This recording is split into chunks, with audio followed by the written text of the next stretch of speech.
The media has labeled San Francisco as a shit show. That's what the perception is across the country and worldwide. From our experience, that's just not true. Yes, there are parts of the city you want to avoid.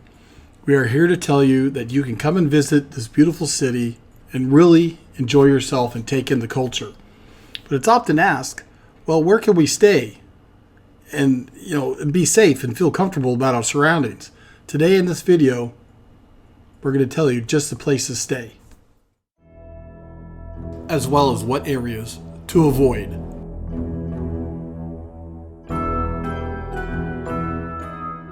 Some investors and businesses think the worst is over and that the city is now primed for a turnaround. San Francisco has always been a boom and bust town. The industry around artificial intelligence could be a lifeline for a struggling American city. Good, thanks. So you say federal prosecutors are planning to take a more aggressive approach. How did this come about? There is going to be a marked shift in the way that drug dealing cases are prosecuted in San Francisco. And so it seems like this is going to be a so-called new strategy that they employ for the last half of the year to really try and get a handle on these drug dealing cases.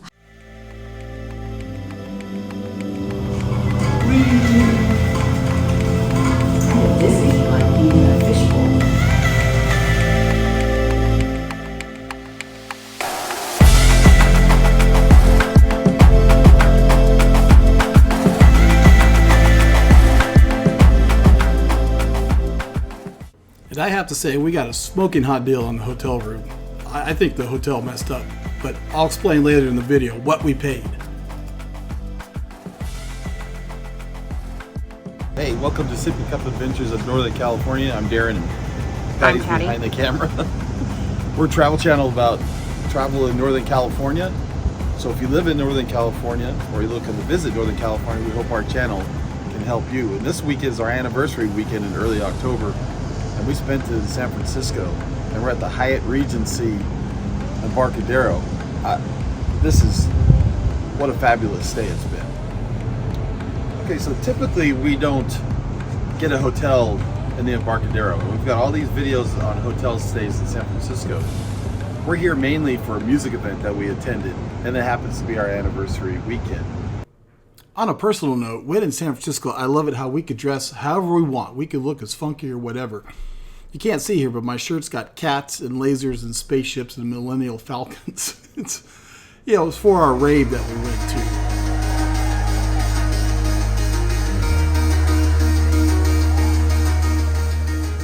to. It's also Fleet Week. So the Navy comes in, we got the Blue Angels coming by. We've got all kinds of air shows. There's all kinds of special events for Fleet Week. So it just happened to be on the same weekend. So we thought, all right, well, let's see if we can get a hotel where we can get a view of the Blue Angels, which we were able to both Friday and Saturday. So that's why we're staying here at the Hyatt Regency in Embarcadero. Now, whenever we see sailors, being that our oldest son is in the Navy, Patty feels the need to go and hug sailors and let them know, make sure that you talk to your mom and find out where they're from.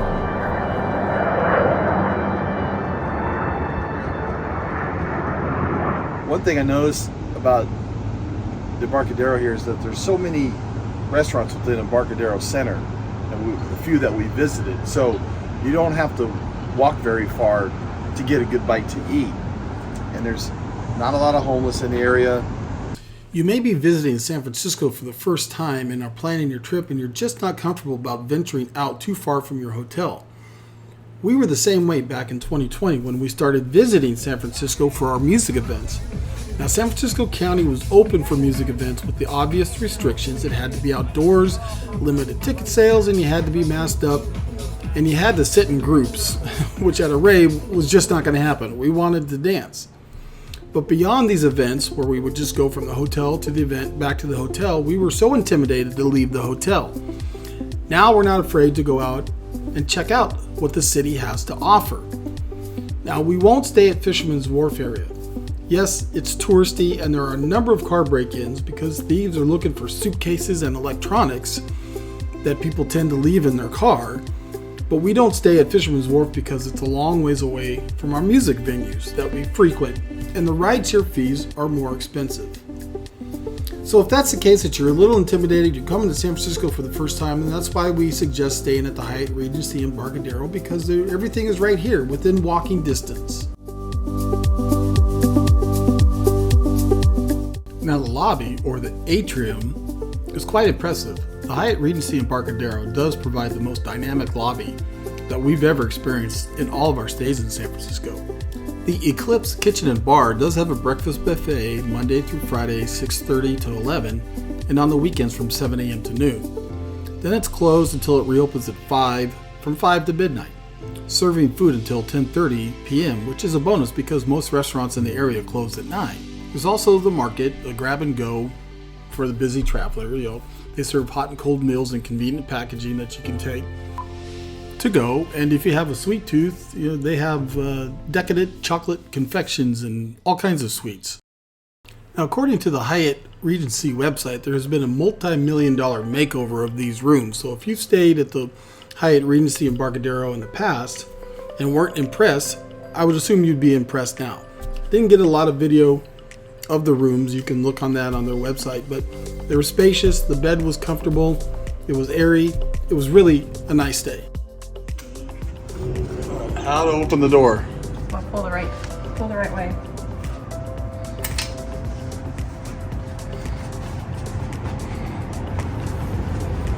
Nice.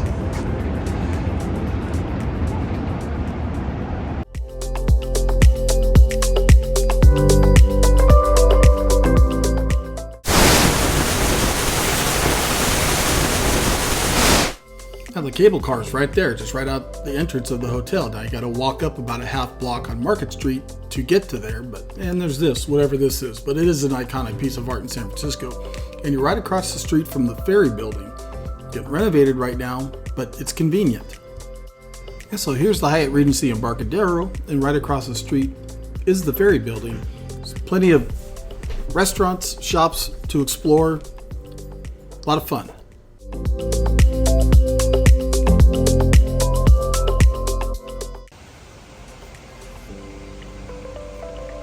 Trying to find Sen's restaurant. Guess we go to this loop-de-loop. Oh. There's our hotel room up there somewhere. Sen's, here it is. Got some gnocchi, red seal beer from Mendocino County. Delicious salad. What's in that? Green apple, walnuts, candied walnuts, endive, I'm not sure of this one, and point raised blue cheese. Really Champagne delicious. vinaigrette. So yeah, something I never say. That salad was delicious. That salad was good. It's very good. But I can't eat much.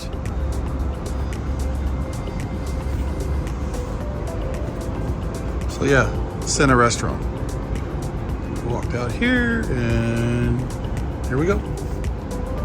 Okay, so one of the things that a lot of hotel chains offer are their club lounge. And so here at the Regency, it's the Regency Club. They offer breakfast, they offer midday snacks, they offer hors d'oeuvres and honor bar, and then they offer dessert in the evenings. It's about $50 per person. We declined because we had plans, obviously, because it's our anniversary weekend. But one of their selling points was that you could see the Blue Angels show from their club. They have a 360 view. Yeah, and it's up here. We're on the 16th floor, and the club is right there. So I don't know how much more of a view you could get. So we didn't know if it was really worth the price to see the Blue Angels any differently than what we saw it from here. Plus, we probably couldn't eat $100 worth of breakfast snacks and hors d'oeuvres. Anyway, so it's something that they offer when you get here. It's something you'd like to do. Now, since you're here, why don't you give us a like and a subscribe if you haven't already, and hit the bell notification. We appreciate it. Now let's talk about parking, where to avoid, and the prices. Now, getting to the Hyatt Regency at the Embarcadero is a little bit more challenging coming off the freeway as opposed to some other hotels that we've stayed. But there it is, and as far as parking, you're going to come in on Market and Drum Street, and you're actually going to pass the hotel, the Hyatt Regency being right here, and you're going to come up on Sacramento Street, and you're just going to make a right into the parking where you can drop off your stuff, and whether you choose to do valet or not. Of course, we always choose the valet because our car is always in one piece when we get it after the weekend. Now, if you are wary of stumbling upon the homeless, just avoid the Tenderloin area seen here in pink, which is primarily bordered by Mission Street to the south, Van Ness 101 to the west, Geary Street to the north, and Mason Street to the west.